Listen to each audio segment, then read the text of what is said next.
cultivation of samadhi, as a result of pointed concentration, the practicer's mind is now settled and can no more be troubled by demons. He can look exhaustively into the origin of all living beings, and in his discovery of the subtle disturbance which continues endlessly, if he begins to differentiate, he will fall into error because of the following 4 heterodox conceptions of universal permanence. By looking exhaustively into the mind and its object, he finds that both are causeless, and since his meditative study enables him to know that in aeons all living beings are subject to the endless round of births and deaths without being annihilated, he gives rise to the wrong concept of the permanence of mind and its object. 2. By looking exhaustively into the 4 elements, he finds they exist permanently, and since his meditative study enables him to know that in aeons all living beings preserve their forms which are not destroyed in spite of their births and deaths, he gives rise to the wrong concept of the permanence of the 4 elements. 3. By looking exhaustively into the 6 organs and the 7th and 8th consciousnesses, he finds that the origin of mind, intellect, and consciousness is permanent. Thus his meditative study enables him to know that in kalpas all living beings always preserve this origin and that it always remains, thereby giving rise to the concept of the permanence of the 8th consciousness. 4. As the practicer has wiped out the 3rd aggregate completely, he, wrongly, thinks that life has ceased to flow and that since his thinking mind, sanjana, has ended, that which now remains, i.e. sarpskara, is permanent, thus giving rise to the concept of the permanence of the 4th aggregate. Because of his wrong conception of true permanence, he misses the Buddha's universal knowledge and falls into heresy which screens his bodhi nature. The above pertains to the 2nd state of heterodox discrimination, sarpskara, which postulates wrong permanence. Further, in his cultivation of samadhi which, as a result of his pointed concentration of mind, can no more be troubled by demons if he looks exhaustively into the origin of living beings to differentiate as he contemplates the continuous subtle disturbance in this clear state, he will fall into error because of the following 4 perverse views of the duality of permanence and impermanence. The practicer looks into the profound bright mind which pervades everywhere and regards it as his spiritual ego.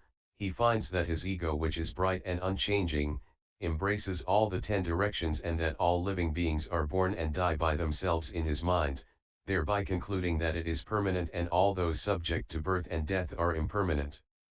2. The practicer, instead of looking into his own mind, contemplates countries which are countless as the Ganges sands, and thereby regards as impermanent those regions which are annihilated in the kalpa of destruction, and as permanent those unaffected by it.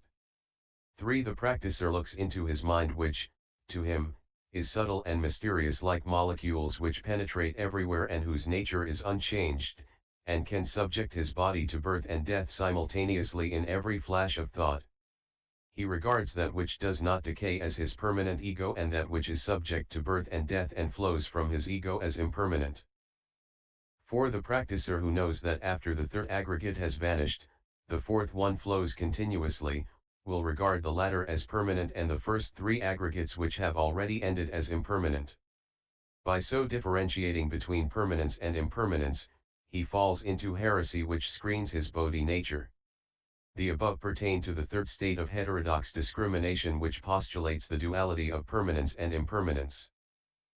Further, in his cultivation of samadhi which, as a result of pointed concentration of mind, can no more be troubled by demons, if the practicer looks exhaustively into the origin of living beings and begins to differentiate as he contemplates the continuous disturbance in this clear state, he will fall into error because of the following 4 dual views of the finite and infinite. He looks into the origin of life which flows endlessly and concludes that the past and the future which he does not see are finite and that his present mind which does not stop is infinite. 2. He looks into kalpas and sees living beings in this long period of time, but when looking into the time prior even to that he sees and hears nothing, he then concludes that the region where he sees and hears nothing is infinite and the one where there are living beings is finite. 3. The practicer finds that his knowledge reaches everywhere and concludes that since all living beings appear therein, i.e. in his knowing mind, his nature is infinite. As their knowledge, i.e. their minds, do not appear in his, he reasons that their minds are finite as well as their nature. 4. As the practicer looks exhaustively into the fourth aggregate and finds that it ends in emptiness, he reasons that its end is annihilation and its manifestation is creation, and so, infers that each living being partly exists and partly does not, and so concludes that all things in the world are half finite and half infinite. By so discriminating between the finite and the infinite, he falls into heresy which screens his Bodhi nature. The above pertain to the fourth state of heterodox discrimination, Sarpskara, which postulates the duality of the finite and the infinite. Further, in his cultivation of samadhi, which, as a result of his pointed concentration of mind, can no more be troubled by demons, if the practicer looks exhaustively into the origin of living beings and begins to differentiate between views when contemplating the continuous subtle disturbance in this clear state, he will fall into error because of the following 4 confused views about the undying heaven. As he investigates the origin of transformation, he may call changing that which varies, unchanging that which continues, born that which is visible, annihilated that which is no more seen, increasing that which preserves its nature in the process of transformation, decreasing that whose nature is interrupted in the changing process, existing that which is created and non-existent.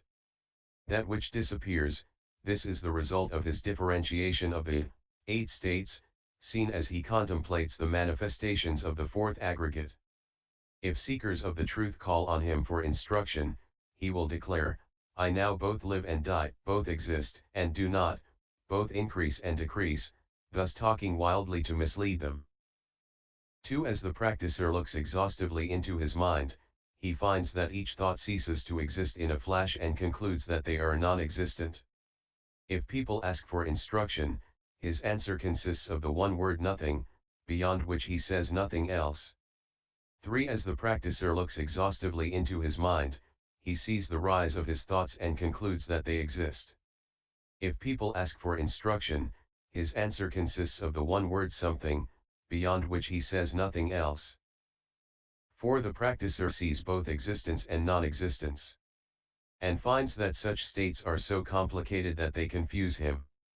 If people ask for instruction, he will say, the existing comprises the non-existent, but the non-existent does not comprise the existing, in such a perfunctory manner as to prevent exhaustive inquiries.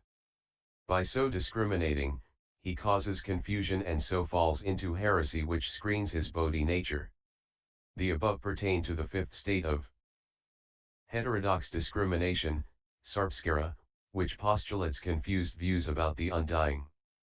Further, in his cultivation of samadhi, which, as a result of his pointed concentration of mind, can no more be troubled by demons, if the practicer looks exhaustively into the origin of living beings and begins to differentiate as he contemplates the endless flow of the fourth aggregate, he will fall into error because of his wrong view of the continued existence of form after death, arising from his upset mind. So he clings firmly to his body and believes that form is ego. He sees that his mind embraces all countries everywhere and believes that form is within ego.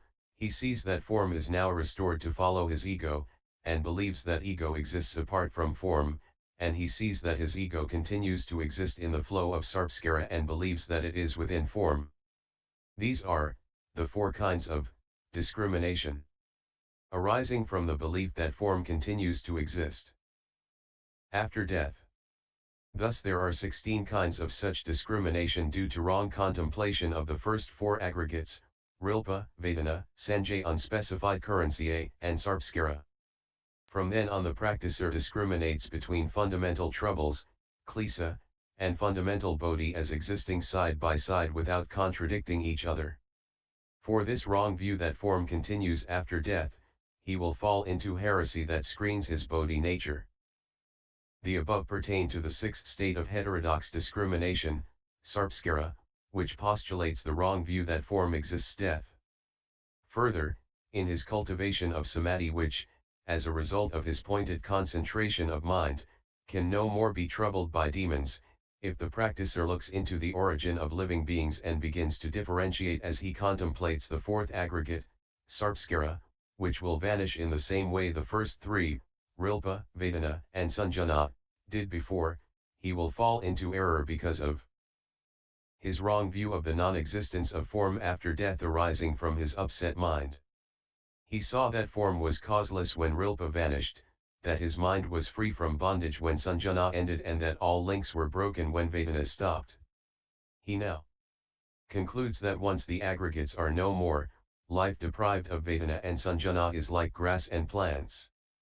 Even ril does not exist in life, how can there be form after death? So his investigation reveals the non-existence of form after death with the ensuing eightfold absence of form.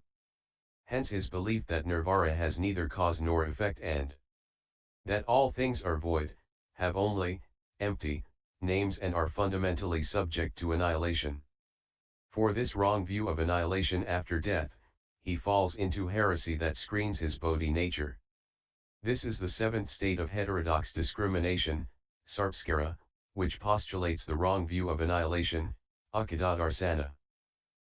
Further, in his cultivation of samadhi which, as a result of his pointed concentration of mind, can no more be troubled by demons, if the practicer looks into the origin of living beings and begins to differentiate as he contemplates the fourth aggregate which now manifests whereas, rilpa, vedana, and sanjana have vanished, he will fall into error because of the wrong dual view of existence and non-existence which is self-contradictory and which implies the negation of both after death. Thus rilpa, vedana, and sanjana, previously seen to exist now do not. If sarpskara which now manifests is likewise not to exist, it is, in fact, not non-existent. If these four aggregates are likewise looked into, the conclusion is the eightfold negative view of form in life and after death. Thus each of them when investigated can be said to be neither existing nor non-existent after death. Further, since the fourth aggregate is, always, changing, he reasons that both its existence and non-existence are invalid, for it is neither real nor unreal, in life. So he infers that nothing can be said of it in the dark and obscure condition after death. For holding the above views, he will fall into heresy that screens his bodhi nature. They pertain to the eighth state of discrimination, sarpskara, which postulates the invalidity of both the existence and non-existence of the five aggregates after death. Further, in his cultivation of samadhi which, as a result of his pointed concentration of mind, can no more be troubled by demons, if the practicer looks into the origin of living beings to differentiate as he contemplates the fourth aggregate which is subject to annihilation after its rise and fall in every flash of thought, he will fall into error because of his wrong conception of either one of the seven states where body, desire, suffering, joy, and indifference, are destroyed and where nothing exists after their annihilation which is final. For this wrong view of annihilation after death, he will fall into heresy which screens his bodhi nature. This is the ninth state of heterodox discrimination which arises from the upset mind and which postulates the annihilation of the five aggregates after the present life. Further, in his cultivation of samadhi which, as a result of his pointed concentration of mind, can be no more troubled by demons, if the practicer looks into the origin of living beings and begins to differentiate as he contemplates the fourth aggregate which will recur after its annihilation, after death, he will fall into error because of his misconception of the five false conditions of nirvana. In his contemplation of the condition of perfect clearness which now manifests, he is tempted to transmute into nirvana either, a. the heaven of desire because of his delight in that condition, b. the first dhyana heaven because it is free from trouble and anxiety, c. the second dhyana heaven because it is free from suffering, d. the third dhyana heaven because it is full of joy, or e. the fourth dhyana heaven which is free from both suffering and joy and is beyond birth and death in sarpsara. Thus he will mistake samsaric heavens for the fundamental, wu-wei state and cling to either one of these 5 states as an ultimate abode offering peace and security. Because of this differentiation, he will fall into heresy which will screen his Bodhi nature. This is the 10th state of heterodox discrimination, sarpskara, which postulates 5 conditions of nirvana, arising from the 5 aggregates. Ananda, these 10 kinds of wild interpretation of dhyana come from the intermingling of the 4th aggregate of discrimination with meditative mind. Deluded and wayward practicers who do not know their own capabilities, cannot distinguish these states when they manifest and wrongly declare that they have attained the holy rank. By so doing, they will break the rule against lying and so fall into the unintermittent hells. After my nirvana, in the Dharma ending age, you should proclaim this teaching so that living beings will awaken to it, that the demons of their minds will not lead them to self-inflicted calamities, and that all practicers can be on their guard and wipe out heterodox views. You should teach them how to discipline their bodies and minds so that they awaken to reality and avoid straying from the supreme path, and to refrain from wishful thinking and from mistaking some little progress for complete realization. You should act as their guide to supreme enlightenment. The 10 states affected by the 5th aggregate of consciousness, which unspecified currency Ananda, in the cultivation of samadhi, when the 4th aggregate of discrimination, sarpskara,